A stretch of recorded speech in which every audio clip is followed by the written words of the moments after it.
please.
Welcome everyone to the welcome ceremony for the occasion of the swearing in of Judge Michael Allen as the Chief Magistrate of the local court of New South Wales. I'd like to invite Mr Attorney to address the court on behalf of the Bar Association. Well, thank you, Your Honour. Good morning. I begin by, of course, acknowledging the traditional custodians of the land, the Gadigal of the Eora Nation, pay my respects to elders past, present and emerging, and extend my sincere welcome to our Aboriginal colleagues and friends that join us this morning. Your Honour, Judge Allen, welcome to this historic celebration. Welcome you here on this special day. On behalf of the Bar and the people of New South Wales, congratulations on your appointment and thank you for saying yes. Of course, I welcome your wife Dana and your children Greta and Thea, whom I met this morning. It's lovely to meet them on this special day, as well as other members of your extended family. I know you'd want me to make special mention of the many court staff you've worked with over many years. You've made it clear that without them, you'd not be sitting here today. And some are sitting here today with us, while others are watching proudly online. Also with us today are many friends and colleagues. Most have likely attended your 3 previous swearing-in ceremonies in 2009, 2018 and 2023. You'd think a 4th swearing-in ceremony would have exhausted all of the stories and anecdotes that have been offered up to me and my colleague here today. They haven't, but given time constraints, we'll have to be sparing. But they all help paint the extraordinary picture of your extraordinary legal life to date. Your Honour, you were born in 1961 in Darlinghurst and are one of 7 children born to Ron and Flora Allen. Life has been tied to 2 distinct locations, Western Sydney and the bush. As part of a large, immediate and larger extended family, the Allen family footprint covers the central west and many western parts of New South Wales. Your love for the countryside was developed at the family property at Hopevale, deep in the heart of regional New South Wales in Narromine. The time spent there under the guidance of your father instilled a strong work ethic and deep connection to the land in you. You learned to build fences, tend to lambs, drive tractors. Embracing the bushcraft became an integral part of your upbringing. At the family home in Western Sydney, your parents were great believers in 2 core values: the strength of family and the value of education. They taught you that family is the great civiliser and education the great elevator. Family kept you grounded and is a bridge to your authentic self. And education provided the opportunity to fulfil the potential of that authentic self. You and your siblings have been guided by these core values throughout your lives. They have carried you here today. They are a part of you. At school, you were a dedicated and determined student. You always tried your best. You described yourself as a sensitive kid who was moved by injustice. It was clear at an early age that you were steering towards a career in the law, driven by a passion for justice and equality. You graduated from Parramatta High School in 1978, and in 1979 you studied at the University of Sydney and majored in philosophy and psychology, graduating with a Bachelor of Arts. In 1982, your journey into law began when you undertook a Bachelor of Laws at the University of Sydney. Here your legal acumen and determination, that word keeps coming up, Your Honour, stood out, including your cross-examination skills. During one mock trial, fellow students and your tutors were in awe as you examined a witness. What was meant to take 10 minutes, that was your instructions, took more than an hour, as the observing mock judge gave you great rein, wanted to see if you were able to keep up the intensity. You did. On graduating in 1984, you followed this up by completing the practical legal training course at the New South Wales College of Law. Your early legal career saw you working across various firms and organisations, from White Barnes Maguire in Sydney to the New South Wales Office of the Director of Public Prosecutions in Penrith, then Erlington, Boardman, Allport, throughout southwestern New South Wales and Canberra. Notably, you made significant contributions during your tenure at Legal Aid and later at Mark Mulock & Co. Here you demonstrated your unwavering dedication to serving diverse communities across New South Wales. In 2002, you embarked on your journey at the bar, earning first prize in the New South Wales Bar Readers course. With wig and gown under your arm, jumping in the trusty farm ute, you practised from William Owen Chambers in Orange. This work had you covering a vast expanse, visiting courts from Sydney to regional outposts like Dubbo, Griffith and beyond. Your advocacy was visited upon diverse matters, including those from Legal Aid and the Aboriginal Legal Service, showcasing your commitment to quality representation and justice for all. You've worked in all areas of the law, from family and domestic violence, all manners of crime, mental health, drug and alcohol, workers' compensation and civil law.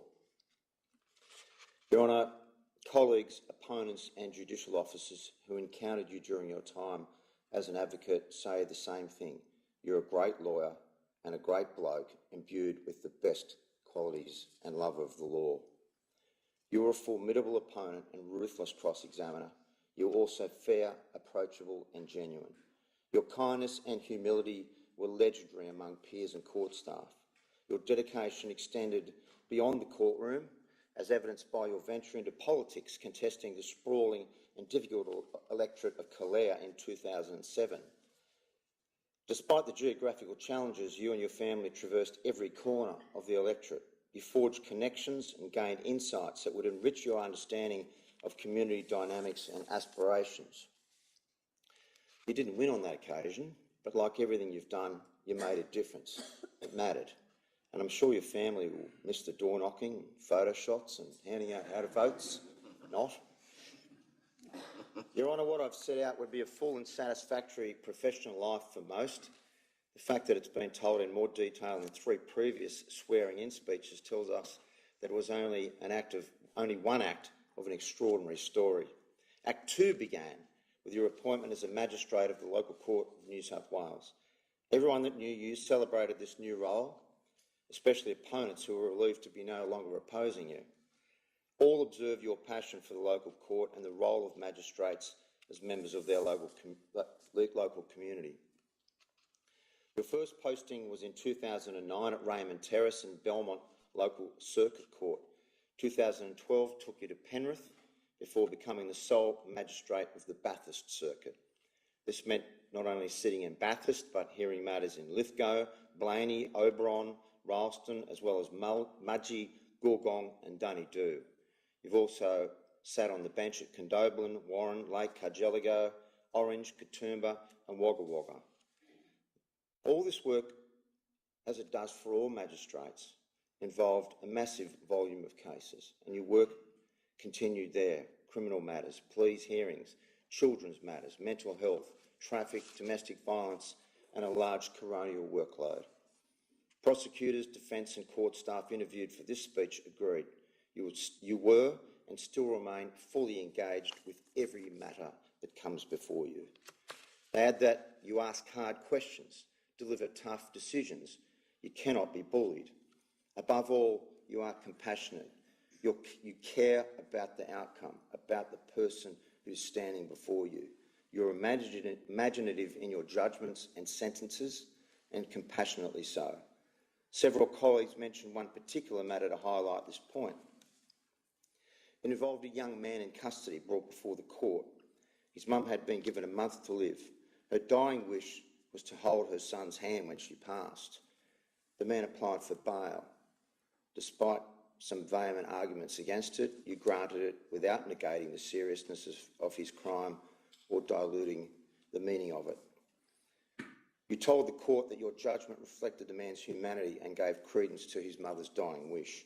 You were calm, considered and engaged. You made a hard call, a fair call. Due to your clarity in explaining your decision, everyone in the court acquiesced and understood. Former Chief Magistrate Graham Henson has called you the best magistrate he's ever come across. There will be many others who share that view. As your professional achievements and experience grew, you were appointed as an acting District Court Judge in 2022. This saw you presiding over jury and judge-alone trials in Sydney, Penrith and Katoomba. You were then permanently appointed as District Court Judge in 2023 and were based in Penrith. Colleagues there have been witness to your terrific contribution to the administration of the law. I know that you've loved the collegiate environment there. As always, you've given it everything you've got, and the District Court has been rewarded. Alongside your professional excellence is your most outstanding achievement, however, Your Honour, your family. You're a devoted husband to Dana. I'm sure you'll say more about her contribution to your life shortly. I know that you're both proud of your children, Jack, Greta and Thea. The bush is still a major influence. There's nothing you love more than spending time at your country property. Evidence of your country upbringing is never too far away, particularly the simple fact that you're still one of the very few Tui's new drinkers in New South Wales.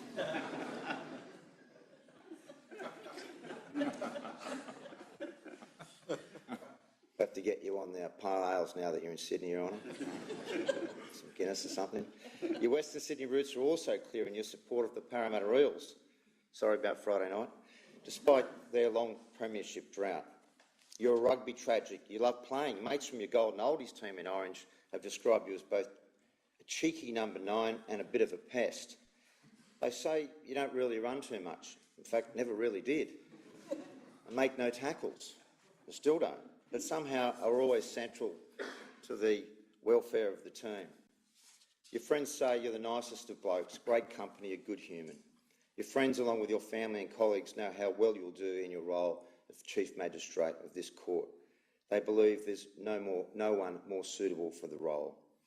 They add that you'll endeavour to help and give everyone a fair chance, but at the same time will embrace the authority that this role requires. A former judicial colleague offered a vivid description of your talents. They said, Michael Allen is a Chief Magistrate from Central Casting. Everyone is excited by what you'll bring to the local court. There are many more wonderful things that people have said about you, but I wanted to finish this speech by reminding you and everyone here of what you said at a previous swearing in. You said, when people go to court, they expect no less than to be given a fair hearing. People need courts to be accessible. The community needs confidence in the judiciary. Courts and judicial officers cannot stand divorced and aloof, unfeeling and or ignorant of individual and collective human experience. It is incumbent upon us to maintain this trust and confidence. I'll finish on that note, Your Honour. Thank you for your service once again. In the many conversations we've had in the last few weeks, I love your enthusiasm and energy, and I can tell that you have a deep and abiding respect for the colleagues that sit in the busiest of courts in Australia, and I know that you will serve them and the people of New South Wales very proudly and efficiently. May it please the court. Thank you. I would like to invite Mr. Brett McGrath to address the court on behalf of the Law Society of New South Wales. May it please the court. I too acknowledge the Gadigal of the Eora Nation, the traditional owners on the land on which this court stands, and pay my respects to their elders past and present. I acknowledge and extend my respects to all Aboriginal and Torres Strait Islander peoples who are with us here today. Judge Allen, I am privileged to come before the court on behalf of the Solicitors of New South Wales to offer congratulations and wish Your Honour well in your appointment as the Chief Magistrate of the local court of New South Wales. Given Your Honour's well-known humility, Your Honour is in the rare position of having been the topic, as we've heard, of 8 swearing-in speeches across 4 ceremonies in the past 15 years. As they say, Your Honour, with great power comes great publicity. As a magistrate, Deputy Chief Magistrate, District Court Judge and now Chief Magistrate. Given what is already on the record in those speeches, I wish to address the wider view which frames Your Honour's appointment today, gathered from interviews, papers, cases, that bastion of balance, the internet, and of course, perhaps, 1 or 2 moments of good old-fashioned hearsay. Fact-checked, of course. Like a writer, Your Honour has possibly had moments today where you've looked at people, maybe on your commute in, perhaps in this room, and wondered what has happened to them this morning, wondered at what's behind that life you are now looking at. This concern and fascination with people is part of the deeper view Your Honour has held in the practice of law, be it as a judicial officer or earlier as a solicitor and barrister, as we've heard from the attorney. In putting your hand up for this great honour, and as part of the responsibility of serving the community as the Chief Magistrate of the busiest and biggest court in the country, a human concern will no doubt be maintained. And the people on this bench, the solicitors of this state, and many others understand and share that focus. There are a variety of things that come with it, not least challenges. For example, as it's been covered by the media, the rise in domestic violence, a serious concern for New South Wales. 40% of all criminal hearings before this court are domestic violence matters. They make up about 1/4 of all cases before the court. These are quite harrowing issues, the drivers of which lie far outside the walls of these rooms and indeed of any court in Australia. Excuse me. Addressing this is a very difficult question, but first and foremost, the local court is a court that exists, as Your Honour has said, at street level. There are over 150 magistrates of this court, whether for the community of, say, Fairfield or Liverpool, or indeed Coffs Harbour or Wagga Wagga. Their determinations touch the lives of more people directly than any other judicial body in the Commonwealth. When Your Honour was a magistrate and a Deputy Chief Magistrate, you sat in a domestic violence list.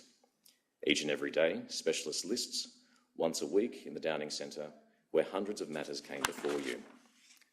Some of what you saw was gross and inexcusable, some born of tragedy written in unremembered moments. But as Your Honour has pointed out, the role of the local court is to get its hands and knees dirty, to ultimately bring justice in a wise, compassionate, impartial way to a matter and the people that appear before the court. It is addressed by consistency. It is addressed by adherence to practice notes. It is addressed by offering respect and humility to the people who appear here. An opportunity to be heard fairly, as we've heard, dispassionately and with wisdom is crucial. But no matter what comes before a judicial officer in this court, Your Honour is alive to the role judicial officers must play, even if empathy-swamping cases lurk regularly between these walls. Yet despite that, conversely even, this court's existence represents a well-functioning society. In a year where we celebrate the bicentenary of the Supreme Court of New South Wales and the continued independence of our judiciary into a 3rd century, what that really represents and what this court represents is a concern for people, for fairly treating people who have themselves perhaps been manifestly unfair, negligent, obstructive, malicious or criminal in many instances. Yet we do not treat them as a legal profession or as judicial officers or society in a like manner. Ultimately, though, as Your Honour has most humanely observed, whilst one empathises with those in court, and I quote, "You don't live a second of their lives."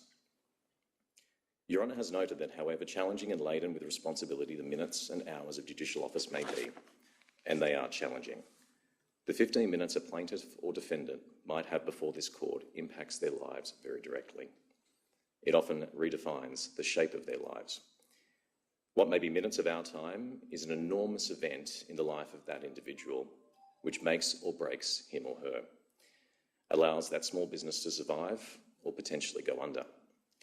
The legal profession of solicitors' lives breathes in the local court. 42,000 in New South Wales, close to half of those in the country. Whilst we mainly brief our colleagues at the bar in other courts, here we are more likely to appear. The direction this court takes is important to this independent profession that I represent today. As professionals, and as people. Here, then, it is promising to know that Your Honour has been described by others on the bench as an adroit, skillful teacher with a great ability to engage people, to promote education. As one judge put it, a great ability underlies that approach, a capacity to simplify complex propositions. That in and of itself may seem simple to some. I would counter that Your Honour is in good company. Richard Feynman, the famous theoretical physicist and renowned professor, thought cryptic jargon, big words and complexity only demonstrated that you really didn't have a clue what you were talking about.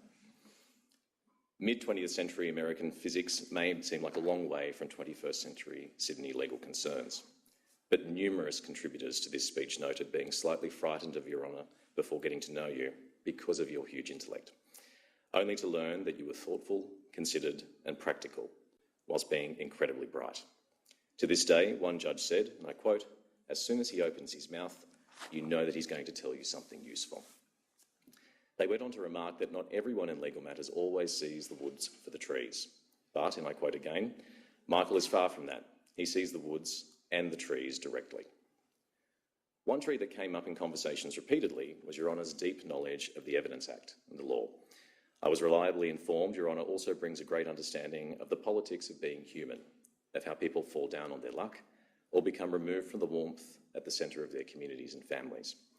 That wonderful ability with relationships will benefit this court, excuse me, along with humility, a great ability to listen and openness to advice. I know that the importance of delivering justice fairly and consistently across the state is a concern for Your Honour.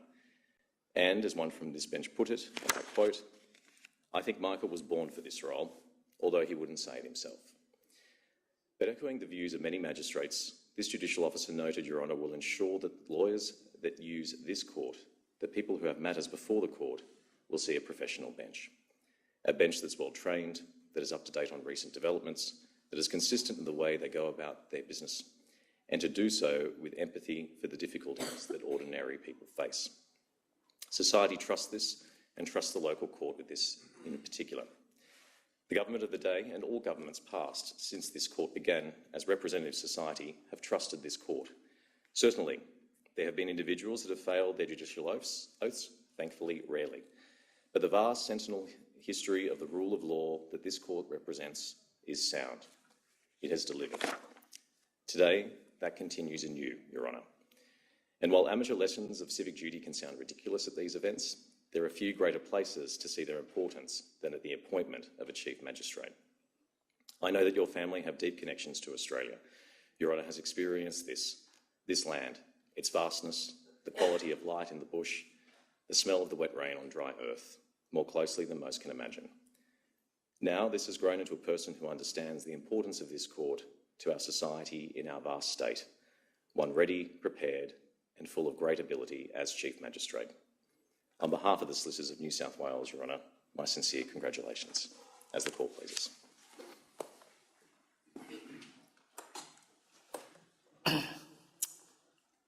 I too, in this NAIDOC week, begin by acknowledging the traditional custodians and carers of the land on which we meet for this ceremony this morning, the Gadigal people of the Eora Nation, the ancestors, the women and men, girls and boys, the families of the many clans of the Eora Nation who lived and walked upon this land for thousands of years before the arrival of the First Fleet and colonisation.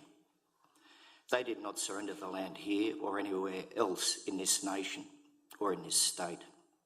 I pay my respects to the ancestors, the elders past and present, and to the future First Nations leaders. I extend my respect to all Indigenous people who may be here today or watching online.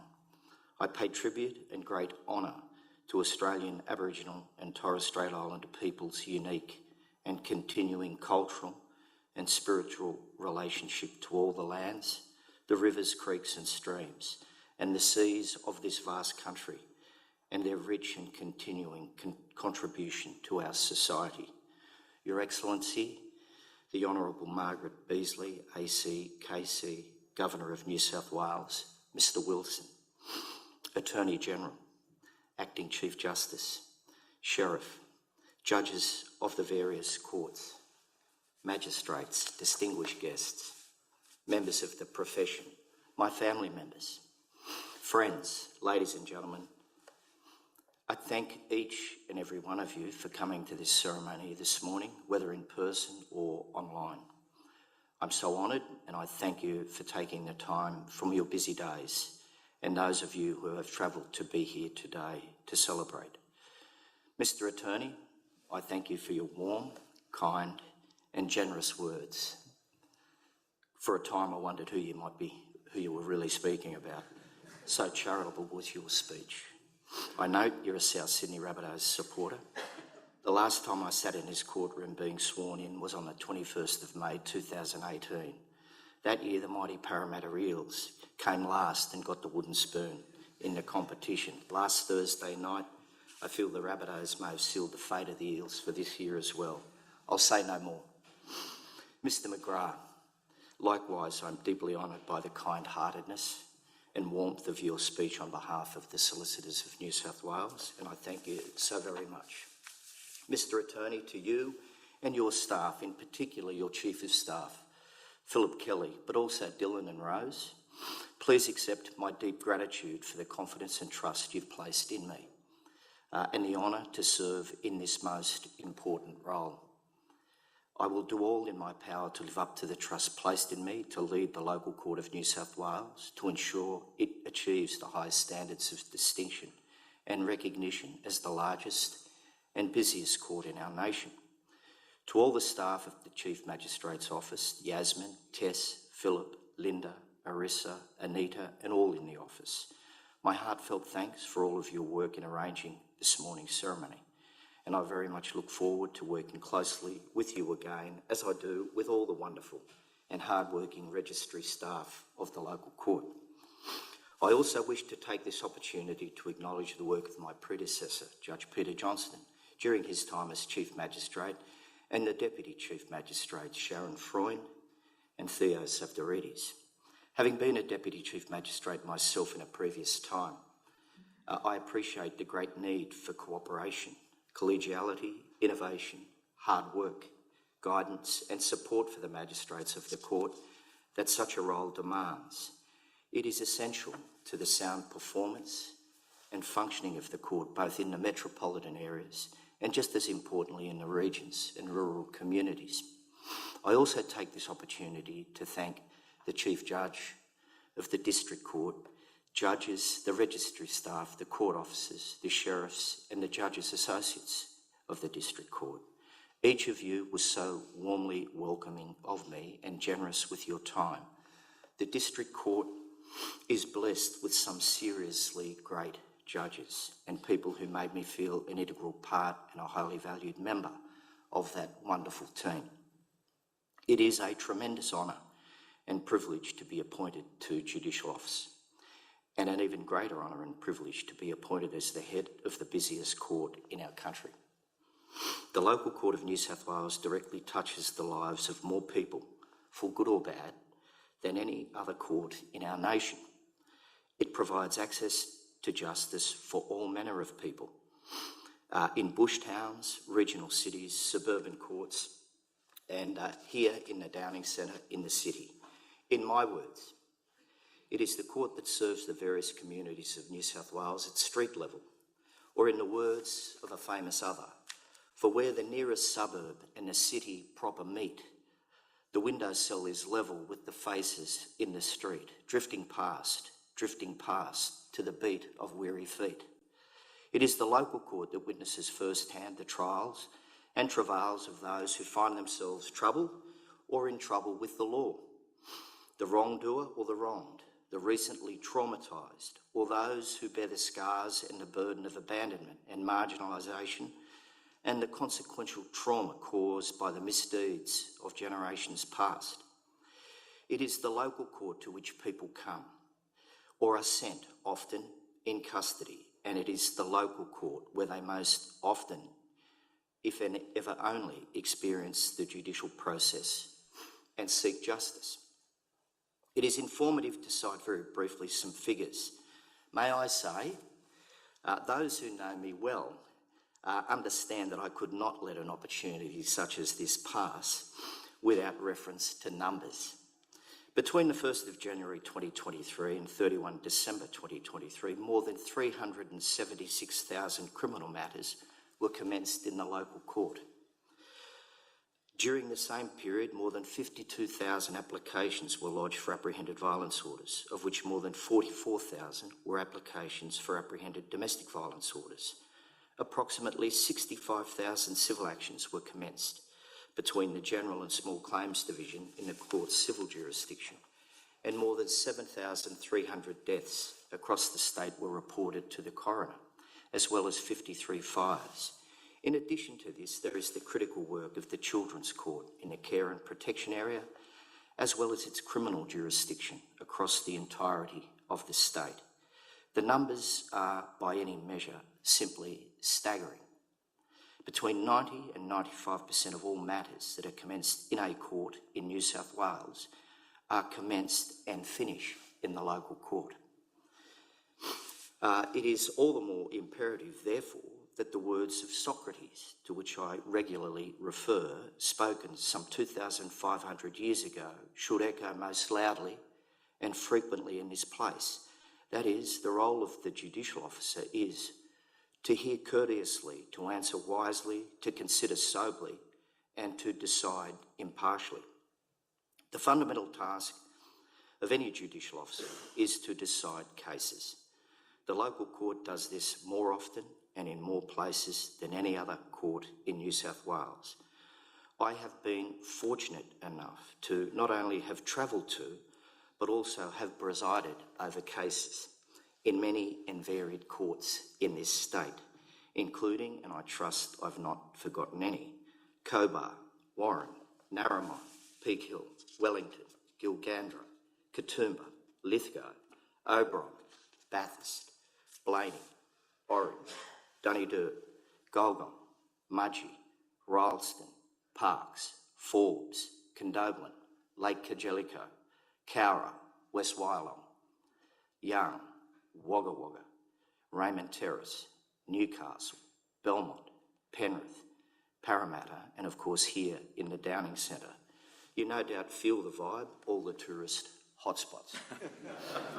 It is in these courts and in these places that more than 90% of all who come into contact with the court system have their only experience of justice. As the Chief Magistrate of the local court, I will strive to have the court deliver informed and efficient justice for the various communities across New South Wales, to ensure decisions are made respectfully, wisely, courteously, and impartially, that the language and procedure of the court is consistent, whether it is expressed or experienced in Broken Hill or Byron Bay. It is, after all, the local court of New South Wales. Earlier this morning in the chambers of the President of the Court of Appeal, the Acting Chief Justice, I took the judicial oath, solemnly and truly declaring and affirming that I will do right to all manner of people after the laws and usages of the state of New South Wales, without fear or favour, affection or ill will. It is important, at least to me, from time to time, to think about these words. The procession of people who file into the local court may seem relentless and at times even overwhelming, but the life of a judicial officer must not be seen as successfully reaching just another step or rung upon the ladder of status, or just personal achievement or gain. True it is that the wonderful registry staff, the sheriffs, the court officers may treat us like rock stars, which can make us feel that it is all about us, but surely this misses the point, and it is not contained either explicitly or implicitly in the judicial oath. The local court must always strive to ensure all manner of people have access to respectful, courteous, wise and impartial justice. The enormous honour, privilege and responsibility of judicial office in the busiest court in the nation surely requires no less. To do so engenders the respect of the profession, the courts of superior jurisdiction, and most importantly, the respect and confidence of the community who the court ultimately serves. Some magistrates may recall that when I left the court, I described the local court as the ultimate shock absorber for the courts of superior jurisdiction. If it is functioning well, more cases are finalised in the local court, resulting in less supervisory work on the part of the appellate courts. Just as importantly, when the local court functions well, the vast majority of court users have access to decisions that are delivered in a timely, respectful, wise and impartial way. A well-functioning and efficient local court harbours and enlarges the community's confidence in the administration of justice and its confidence in trust in the entirety of the judicial system and the courts wherever they sit in the judicial hierarchy. So now I've been appointed as Chief Magistrate. What do I see as the future of the court? How is it that I will build upon the hard work and dedication of the magistrates across the state who make up this court?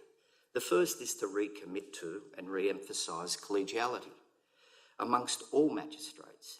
Together, each of us has a common responsibility to serve the community in the office of a magistrate of the local court, according to the judicial oath or affirmation we each took when appointed.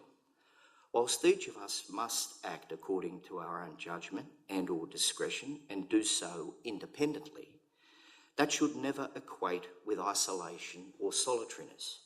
We are a community of judicial officers sworn to serve the community, and key to this is to assist each other, lending an ear to a colleague, identifying if someone may be struggling, asking for advice, being generous in providing help or assistance if asked, calling for work when you're finished to ease the burden of a colleague in a busier adjacent court.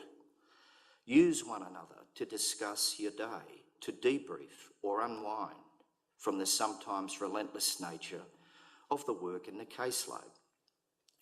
This court is blessed with many very experienced magistrates and much intellectual rigour, and it should be shared.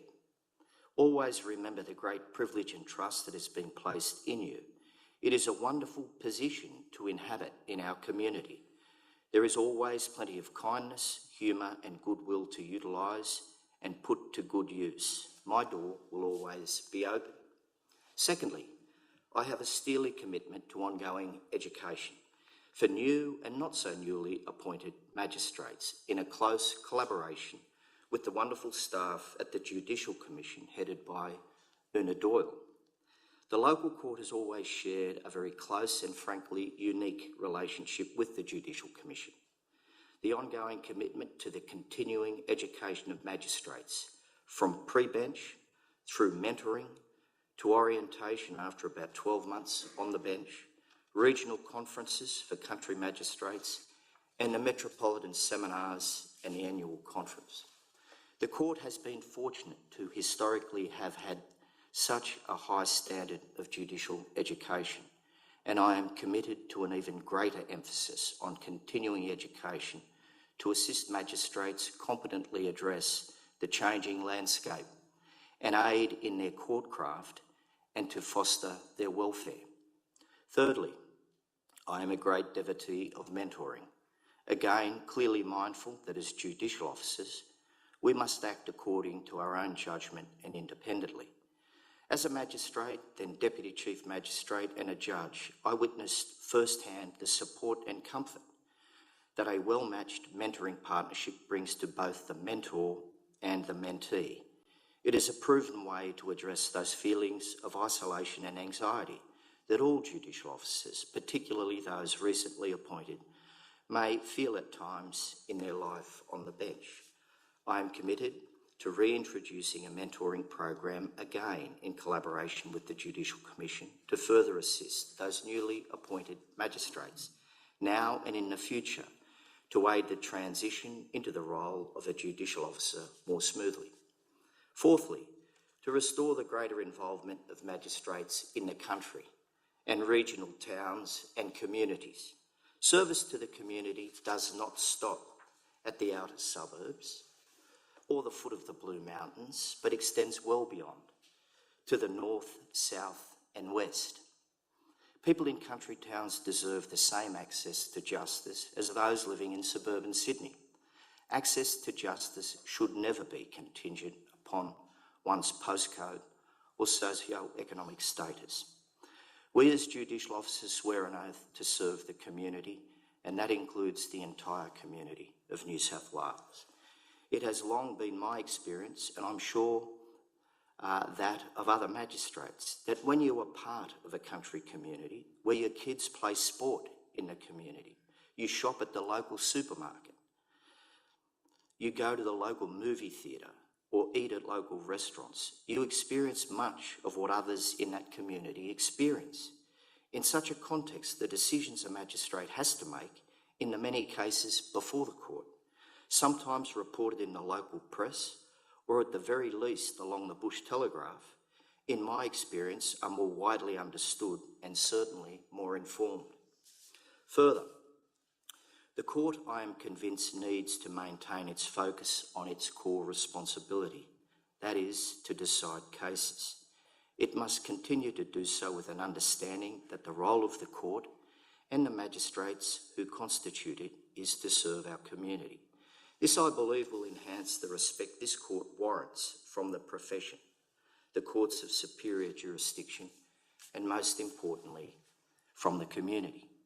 I believe that commitment to serving the proper administration of justice whilst acknowledging the great honour and privilege it is to sit as a magistrate will engender the respect and greater cooperation of the profession with whom we are so closely associated, as well as the broader community.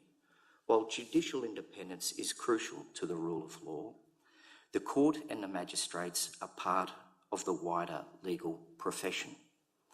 Mutual respect, courtesy and acknowledgement of our different roles will enhance a more productive and harmonious professional relationship. I'm sure that many experienced jurists, some I see here before me today, from the various courts still recall that sense of event when the court circuited to the town or appearing before a particular magistrate in a court. There was the nervous but excited preparation of submissions or examination in chief or cross-examination, of representing a member of the community before a judicial officer in a courtroom serving the community. Always a place of robust submissions, and correctly so. Nonetheless, it was largely a place of professional courtesy and respect, not just for the bench, but more importantly, from the bench. This is not to harken back with some nostalgia, but to emphasise the necessity for our bench to maintain respect and courtesy in the courtroom, which fosters a good and productive relationship with the broader profession from which most of us came, but also the continuing respect and confidence of the community. These are but some of the many issues that the court, through the dedication of its magistrates and staff, more generally endeavour to address each day. Ultimately, the court, as I say, must focus its attention on its core duty to determine and finalise matters in accord with the law.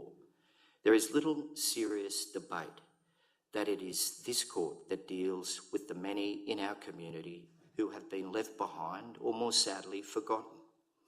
If I had a wish, it would be that rehabilitation and a personal reformation of the offender be accepted as the essential and crucial aspect of sentencing for those types of people. In very simple language, this court deals with the many who suffer from addiction, serious mental health issues, poverty and childhood traumas, where all too frequently the serious problems had their beginnings. Whilst protection of our community and punishment are for good reason very important and necessary sentencing considerations, much more needs to be done to address mental health, social disadvantage and chronic addiction issues in our community. Successful treatment and rehabilitation and the provision of safe housing and a consideration in the process of instinctive synthesis of the personal circumstances of an individual and the genesis of those complex and pervasive problems might ultimately prevent reoffending, and that makes all communities safer. That is all I wish to say at this time regarding my priorities, working with and for the other members of this court. I take this opportunity to thank all of you again. I also want to thank those colleagues and former colleagues who have supported me in what were frankly at times difficult and somewhat lonely circumstances. I suspect some here today and watching are aware of the circumstances of my moving from the local court to the district court. I wish to thank Judge Graham Henson, Judge Chris O'Brien, Judge Jane Motley, Justice Derek Price, Justice Sarah Huggett and Lisa Freeman in particular. I also take this opportunity to sincerely thank those magistrates, judges and friends, you know who you are, who supported and assisted me at the time. Your friendship, loyalty and guidance were and remain a wonderful comfort to me. Finally, my family. I have a number of siblings here today, and 7 of us still walk this earth. I have had a very fortunate life. In many ways, we have had a unique upbringing. My father always dreamt of the vast western sky upon an endless clay pan or sitting on the bank of a river miles from anywhere, where it was impossible to tell the difference between the ancient river gums and their reflection in the mirrored water. Who had to forgo an acceptance into art school as the economic reality of too many children too quickly arrived. My mother, still alive at 93, whose dedication to seeing each of us well educated and the dignity and discipline implicit in hard work. Thank you for your perseverance and your love. To my children, Jack, who's not here today, Greta and Thea. I could not be more proud of you. Now, all adults making your own way in this life. You are our great joy and my ultimate achievement, without doubt. My wife, Dana, what do I say beyond if not for you, I would not be here in this place. You know, as I, what you have sacrificed for me, what you have tolerated and ignored selflessly, whether it was life as a country solicitor, the legal aid duty solicitor, or doing the specialist accreditation course at the Law Society, the bar exams and the readers course. You ran the farm and the family and a successful catering business while I was away in court as a barrister or away sitting as a magistrate. This achievement, recognised as it is this morning, is about us. For without you and what you have given up, I would never be here. You are, without doubt, the foundation upon which this is built. There is much to do, and I am so grateful and honoured at the opportunity offered me to once again sit and work with and for my colleagues, but now to also lead this most wonderful court.